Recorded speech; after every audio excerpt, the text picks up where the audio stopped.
नमस्ते। मैं 11वीं की बुक हिंदी की वितान भाग पहला एनसीईआरटी की बुक पढ़ा रही हूँ, जिसमें कि आलो आंध्री चैप्टर पढ़ा रही हूँ पाठ, जो कि बेबी हालदा द्वारा लिखा गया है। मैं अब अपने किराए के घर में थी और सब समय सोचती रहती थी कि काम न मिला तो बच्चों को क्या खिलाऊंगी, कैसे उन्हें पालूंगी पोसूंगी। मैं स्वयं एक घर से दूसरे घर काम खोजने जाती हूँ और दूसरों से भी काम जुटाने के लिए कहती है। मुझे चिंता भी थी कि महीना खत्म होने पर घर का किराया देना होगा। पता नहीं इससे कम किराए में कोई घर मिलेगा या नहीं। काम के साथ मैं घर भी ढूंढ रही थी। 1.5 सप्ताह हुए जा रहे थे और काम कहीं मिल नहीं रहा था। मुझे बच्चों के साथ उस घर में अकेले रहते देख आसपास के लोग सभी पूछते ही थे कि तुम यहाँ अकेली रहती हो, तुम्हारा स्वामी कहाँ है। तुम्हारा मतलब हस्बैंड कहाँ है, स्वामी कहाँ है, तुम कितने दिनों से यहाँ हो, तुम्हारा स्वामी कहाँ है, वो क्या करता है, तुम क्या यहाँ अकेले रह सकोगे, तुम्हारा स्वामी क्यों नहीं आता है। ऐसी बातें सुनकर मेरी किसी के पास खड़े होने की इच्छा भी नहीं होती थी, किसी से बात करने की भी इच्छा नहीं होती थी। बच्चों को साथ ले मैं उसी समय काम खोजने के लिए निकल पड़ती थी। कुछ घंटों के बाद में जब मैं घर लौटती थी ना, तब फिर पड़ोस की औरतें आ करके पूछती कि क्यों, काम मिला। फिर मेरे चेहरे का भाव देखकर कोई कोई मुंह से चुक चुक आवाज़ निकाल कहती, मिल जाएगा, इधर उधर ढूंढने ढांढने से मिल ही जाएगा। मैं उनकी बातें अनसुनी करके अपने ही बच्चों से बातें करने में लग जाती थी या बच्चों से बातें करने लगती थी। मेम साहब की कोठी के सामने एक ही कोठी में सुनील नाम का एक 30-32 साल का एक युवक मोटर चलाता था। वह मुझे पहचानता था, इसलिए मैंने उससे भी अपने काम के बारे में कह रखा था। एक दिन रास्ते में मुझे देखकर उसने पूछा, तुम क्या अब उस कोठी में काम नहीं करती। मैंने कहा, मुझे उस कोठी में को छोड़े 1.5 सप्ताह हो गए और अभी तक मुझे कोई काम नहीं मिल रहा है। वह बोला, ठीक है, मुझे काम के बारे में कुछ पता चलेगा तो बताऊंगा। 2-1 दिन बाद दोपहर को बच्चों को खिला पिला कर मैं उनके साथ में सो रही थी तो सुनील आया और बोला, क्यों, काम मिला। मैंने कहा, नहीं, अभी तक कुछ नहीं मिला है। वह बोला, तो चलो मेरे साथ। मैंने पूछा, कहाँ। तो वह बोला, काम करना है तो मैं तुम्हें लिए चलता हूँ, बाकी बातें तुम स्वयं वहाँ कर लेना। उसकी बात सुनकर मैं फ़ौरन उसके साथ निकल पड़ी। वहाँ पहुँचकर सुनी ने गेट के बाहर लगी बेल बजाई तो उस घर के साहब बाहर आए। सुनी ने उनसे कहा, सर, आपने कहा था ना कि मैं इसे ले आया हूँ। उन्होंने मुझसे पूछा, तुम बंगाली हो। मैं बोली, हाँ।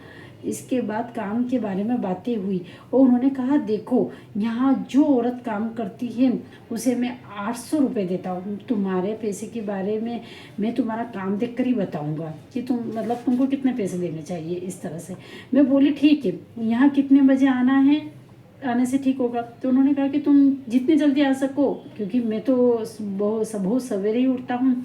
मैं बोली कि मुझे तो जाकर के बच्चों के लिए खाना वाना भी बनाना होगा, तो मैं 6-7 बजे तक आऊँगी। इतना कहकर मैं चलने लगी तो मुझे लगा कि वह पैसों के बारे में शायद कुछ कहना चाहते हैं। सुनील जाने को हुआ तो उससे मैंने थोड़ा रुक जाने को भी कहा। वह बोला, तुम बात करके आ जाना, मैं चलता हूँ। मैंने कहा, बस थोड़ा सा रुक जाओ। लेकिन साहब ने फिर पैसों की बात नहीं उठाई, सिर्फ इतना ही कहा कि कल से तुम काम पर आ जाओ। अगले ही दिन मैं काम पर आई तो दूर से ही 35-40 वर्ष की एक विधवा को उसी घर में काम कर के लिए जाते हुए देखा। साहब बाहर पेड़ों में पानी दे रहे थे। वह मुझे देखते ही वह भीतर गए, अंदर गए और उस औरत को साफ साफ बातें करके उसी समय उसे काम से हटा दिया। वो औरत भी बंगाली थी और बाहर आते उसने मुझे गालियाँ देना शुरू कर दिया। मैंने कहा, देखो, मैं कुछ नहीं जानती। यदि जानती होती कि यहाँ पहले से ही यहाँ कोई काम कर रहा है तो मैं नहीं आती। मुझसे कहने से कोई लाभ नहीं होगा। तुम साहब को मेरी तरफ से जाकर बता दो कि वह इसका तरह से काम करने को राजी नहीं है। उसने ऐसा कुछ नहीं किया और मुझे बकते बकते चली गई। साहब आकर मुझे भीतर ले गए और समझा बुझा दिया कि क्या करना होगा क्या नहीं करना होगा। बस उस दिन से मैं अपने मन में खाना वाना बना कर टेबल पर रख कर घर जाने लगी तो मेरा काम देखकर घर में सभी आश्चर्य करते। एक दिन साहब ने पूछा, तुम इतना ढेर सारा काम इतने ही कम समय में और इतनी ही अच्छी तरह से कैसे कर लेती हो, तो कहाँ सीखा तुमने यह सब। मैंने कहा, घर के काम में मुझे असुविधा नहीं होती है क्योंकि बचपन से अभ्यास है और बचपन से मैं बिना माँ के रही हूँ। मेरे बाबा भी सब समय पर घर पर नहीं होते थे, इसी कारण मेरा पढ़ना लिखना भी नहीं हो सका। मैं इसी तरह से रोज़ सवेरे आती और दोपहर तक सारा काम खत्म करके चली जाती। बीच बीच में साहब मेरे बारे में इधर उधर की बातें पूछ रहे थे। एक दिन उन्होंने मेरे बच्चों की पढ़ाई लिखाई के बारे में पूछ लिया तो मैंने कहा कि मैं तो पढ़ना चाहती हूँ, पढ़ाना भी चाहती हूँ मतलब, लेकिन वैसे तो सुयोग कहाँ है, फिर भी चेष्टा हुई कि जो कर चेष्टा है तो करूँगी कि बच्चों के लिए। उन्होंने एक दिन बुला कर कहा, फिर कहा तुम अपने लड़के और लड़की को लेकर आना, और यहाँ एक छोटा सा स्कूल है, मैं वहाँ बोल दूँगा, तुम रोज़ बच्चों को वहाँ छोड़ देना और घर जाते समय अपने साथ ले जाना। मैं अब बच्चों के साथ लेकर आने लगी हूँ, उन्हें स्कूल छोड़कर घर आकर अपने काम में लग जाती हूँ। स्कूल से बच्चे जब मेरे पास आते हैं तो साहब कुछ ना कुछ उन्हें खाने को भी देते। अब मैं सोचने लगी कि मुझे कहीं और भी काम करना चाहिए, क्योंकि इतने पैसों में क्या मैं बच्चों को पालूंगी पोसूंगी, और क्या घर का किराया दूंगी। मैंने साहब से कहा कि यदि उन्हें पता चले कि किसी को काम करने वाले की ज़रूरत है तो मुझे बताए। उन्होंने कहा कि आसपास पता करके वो मुझे बताएंगे, लेकिन मुझे अब कहीं काम ढूंढने नहीं जाना है, फिर भी मुझे अपना यह घर तो छोड़ना ही होगा ना। यह सोचकर मैं अपने दादा और लोगों के आसपास ही घर ढूंढने लगी। घर मिल भी गया और उसी दिन पुराना घर छोड़ के मैं उसमें चली आई। इस घर का भाड़ा तो 500 रुपये का ही था, लेकिन टट्टी पेशाब के लिए लेटरिन बाथरूम के लिए मतलब बाहर जाना होता था। तो मैंने सोचा कि जब सब इसी तरह से ही रह रहे हैं तो मैं क्यों नहीं रह सकूँगी। वहाँ भी लोग मेरे बारे में सब कुछ जानने की चेष्टा तो करेंगे ही करेंगे, और मुझे लेकर तरह तरह की बातें भी होगी करेंगे करते हैं। तो कोई मुझसे अच्छा व्यवहार करता है तो कोई नहीं, कोई मुझे अच्छी सलाह देता है तो कोई मुझे देख करके दबी जबान से कुछ भी कहने लगता है। इन सब बातों से मुझे कुछ लेना देना नहीं था। मैं सवेरे उठ करके बच्चों को खिला पिला करके रेडी कर देती थी, वो घर में ताला लगा कर उनके साथ निकल पड़ती।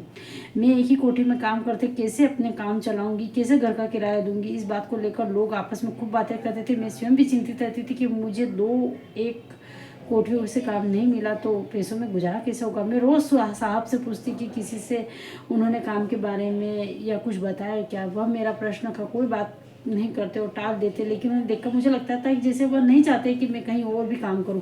शायद वह सोचते रहते थे कि मुझसे वह सब नहीं होगा या होगा ही नहीं, या और होगा भी तो उसमें बच्चों की पढ़ाई लिखाई ठीक से नहीं चल पाएगी। शायद इसीलिए उन्होंने एक दिन हठात मुझे पूछ लिया, बेबी महीने में तुम्हारा कितना खर्चा हो जाता है। शर्म से मैं कुछ भी नहीं बोली। उन्होंने भी दोबारा नहीं पूछा। मुझे सवेरे जल्दी उठकर बिना कुछ खाए पिए काम पर आना पड़ता था। खाना वाना बनाकर मैं घर जाती और वहीं सब काम पर वहाँ जाकर करती, और साहब कहते तो कुछ भी नहीं, लेकिन कभी कभी कुछ ऐसा कर बैठते जिससे मैं जान जाती कि उनके मन में मेरे लिए माया है।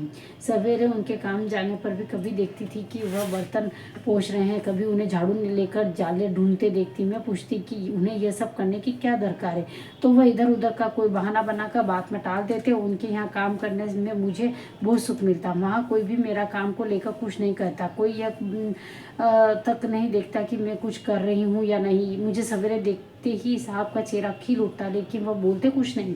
वह जिस तरह से मुझे देखते मुझे ऐसा लगता है कि जैसे सोच रहे हों कि इस बेचारी को किस अपराध के पीछे अपना घर परिवार छोड़ बच्चों के साथ यहाँ अकेले इस तरह से रहने को बाध्य होना पड़ रहा है मजबूरी में। और उन्हें तब जितना मैं जान सकी मुझे ऐसा लगा कि कहीं मुझे दुख ना पहुँचे, इस डर से वह मुझे इस तरह से कोई बात नहीं करते थे। वह कुछ कहना शुरू करते फिर अचानक ही चुप हो जाते। कुछ दिनों बाद एक दिन हठात उन्होंने पूछा, अच्छा बेबी यह बताओ कि यहाँ से जाकर तुम क्या करती हो। मैंने कहा मैं जाते ही खाना बनाने लग जाती हूँ और साथ ही बच्चों को नहलाती धुलाती हूँ, फिर उन्हें खिला पिला कर सुला देती हूँ। तीसरे पहर उनके साथ ही घूमती फिरती हूँ। शाम को संध्या पूजा का पाठ करके उन्हें पढ़ने बिठा देती हूँ। रात में फिर उनको खिला पिला कर सुलाना और सवेरे जल्दी से जल्दी यहाँ आने के लिए निकल पड़ना। बस यही है सारे दिन का काम।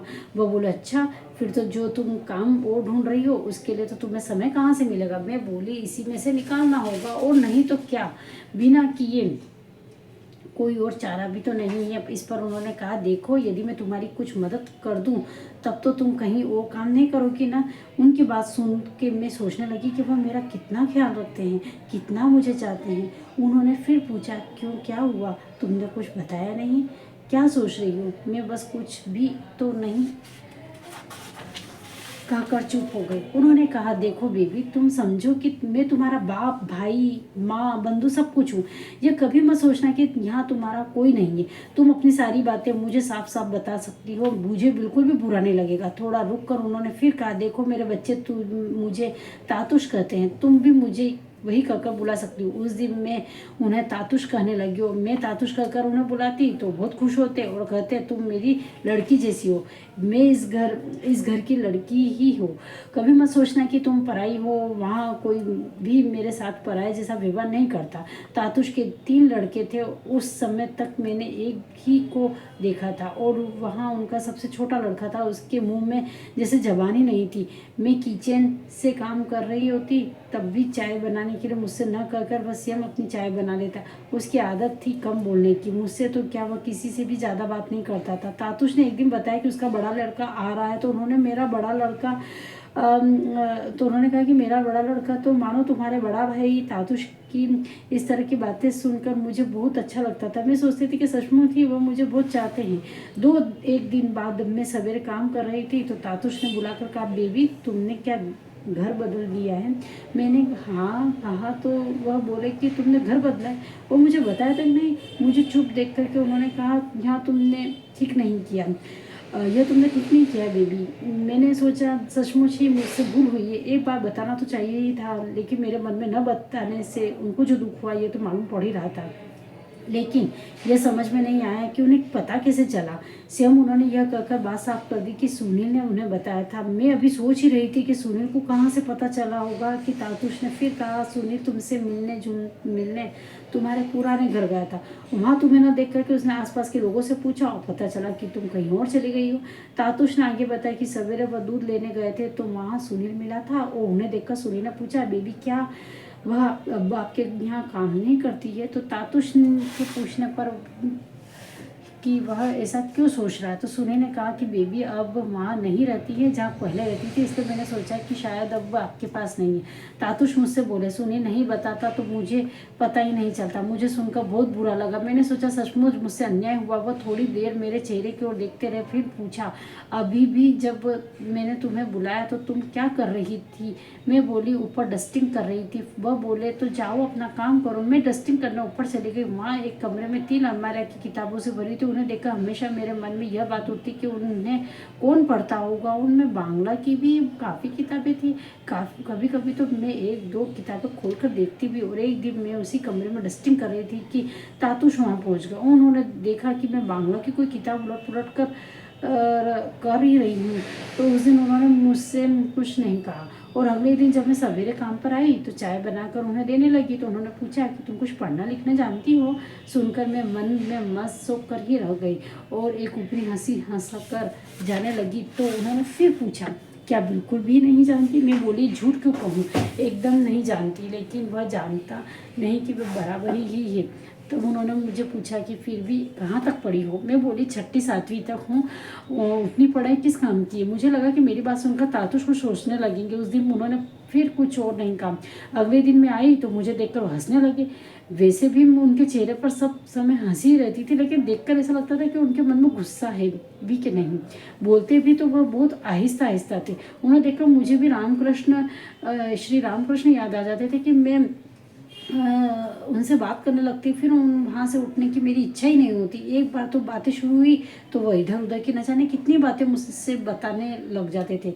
मैं तातुश के पास खड़ी सब सोच रही थी कि हठात वह बोले कि अच्छा बेबी तुम्हें किसी लेखक का नाम याद है? तो मैंने उनको देखकर हंसते हुए झट से कहा, हाँ कई तो है, रविन्द्रनाथ ठाकुर जैसे, और जैसे काजी नजरुल इस्लाम, शरत चंद्र, सत्येंद्र नाथ और दत्त सुकुमार राय।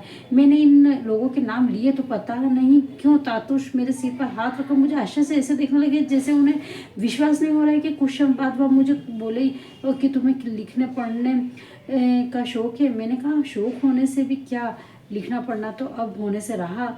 उन्होंने कहा, होगा क्यों नहीं, मुझी को देखो अभी तक पढ़ता हूँ, तुम्हें क्या पता नहीं मैंने कितनी किताबें क्यों छोड़ी है, क्यों रख कर छोड़ी है? मैं पढ़ सकता हूँ तो तुम क्यों नहीं पढ़ सकती? उन्होंने फिर कहा कि तुम जरा मेरे साथ ऊपर चलो। मुझे ऊपर ले जाकर उन्होंने अलमारी से एक किताब निकाली और कहा, बता तो यह क्या लिखा है? मैंने देखकर सोचा पढ़ तो ठीक ही लूँगी, फिर सोचा लेकिन गलती हो गई तो क्या? मैंने फिर सोचा कह दूँगी, मुझे पढ़ना लिखना एकदम नहीं आता है। तातुश फिर मेरे मुंह की ओर देखते ही जा रहे थे। उन्होंने कहा कि पढ़ो ना, कुछ तो पढ़ो। मैंने तब बोल ही दिया, आमार में बेला तस्लीमा नासरीन। तातुश बोले तुम यह सोच रही थी कि ना कि कहीं गलती हो गई जाएगी, नहीं तो फिर नहीं हो जाएगी तो मैं हंसने लगी। वो बोले यह किताब तुम ले जाओ, घर पर समय मिले तो पढ़ना। मैं किताब लेकर घर चली गई और घर चली आई और रोज़ उसमें से एक एक दो दो पेज करके पढ़ने लगी। मैं किताब लेकर पढ़ने बैठती तो आसपास के लोग देखकर आपस में न जाने क्या क्या बातें करते। मैं उनकी बातें अनसुनी कर देती। किताब पढ़ने से पहले मुझे थोड़ी दिक्कत आती थी, लेकिन धीरे धीरे वह दूर होने लगी। किताब पढ़ना मुझे बहुत अच्छा लगता था। कुछ दिनों बाद तातुश ने एक दिन पूछा, तुम जो किताब दे गई थी ठीक से पढ़ तो रही हो? मैंने कहा हाँ। कहा तो वह बोले, मैं तुम्हें एक चीज़ और दे रहा हूँ, तुम इसका इस्तेमाल करना, समझना कि यह भी मेरा ही एक काम है।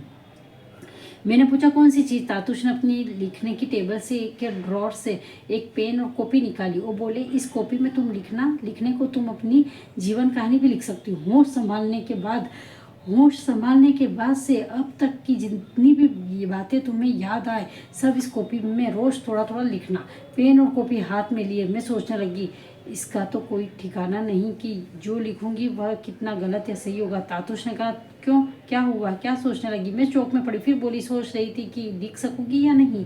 वह बोले, जरूर लिख सकोगी, क्यों नहीं लिख सकोगी, जैसे बने वैसे लिखना। पेन और कॉपी लेकर के घर गई और उसी दिन से एक दो पेज रोज लिखने लगी। लिखती और वह किताब पढ़ती भी। सवेरे काम पर आती और तातुश पूछते कि कुछ लिखा या नहीं।